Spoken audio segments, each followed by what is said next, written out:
which are all celebrating their 80th anniversaries this year. And I'm always asked, why? Why are you doing this? There's a lot of different reasons. Like the usual, trite reason is to introduce these films to new and younger audiences, which is true. But also, I think for us as artists, it's really just fun for us to do. Because the selection of scripts that we chose to represent cross-section films from 1942 are all really great scripts, and they've been a pleasure as a director and actors to work on together and dig into these characters.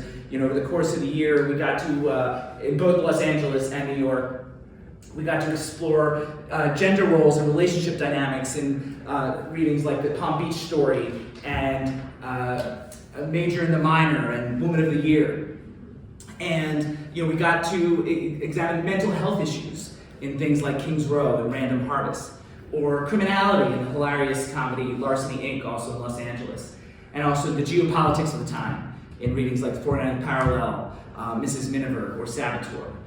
So it's been a real pleasure for us, and those of you that have been able to come out, I'm very grateful. I hope it's been interesting to you. So far, from our point of view, we have had a lot of people, tell me like, "Oh my gosh, I saw your reading, and then I went to see another film from 1942, or I went to see another film by that director." And so for us, if one person does that, mission accomplished. Because what we do at the No News Society is try and get people to watch some of these older films that sort of defined our culture at the time, and we learn more about not just our history, but the human experience in general. Which is another reason why my disclaimer always is that when we do 1942 is not the most woke time in our country's history, or world's history, I should say. And this particular piece takes place even before that, at the beginning of the 20th century. So yeah, it is, but we decided rather than to sanitize these things, we decided to accept them as they are instead of sweeping them under the carpet.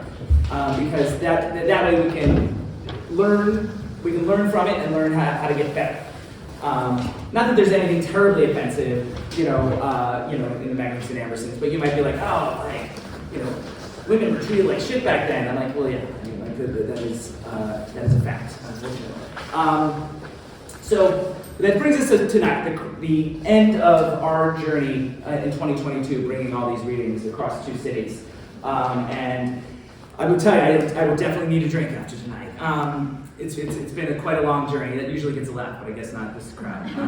But so it's only fitting that we end our year with Magnificent Ambersons. A lot of film scholars will tell you it is the strongest film of that year. It wasn't the one I chose as the strongest. It was my number 6 of 1942. But those of us on the 1942 in Review show on our little podcast.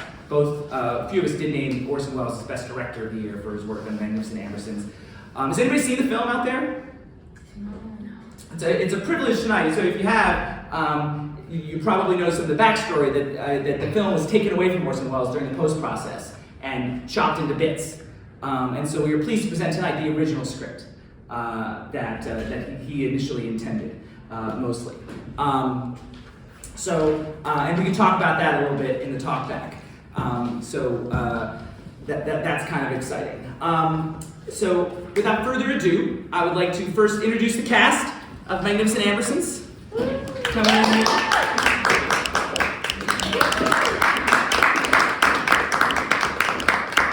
And as they come in, some of you know me, some of you don't.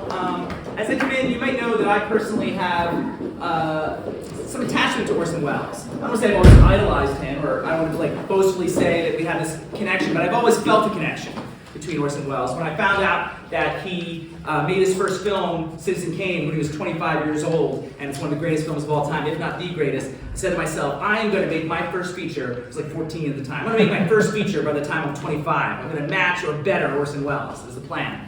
I did fail at that particular plan. I was 28. But still, if you've seen the film, you know that Orson Welles does not appear in Magnificent Ambersons like he does in many of his films.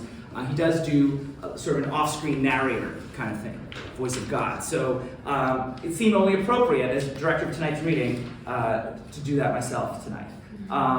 And so, without further ado,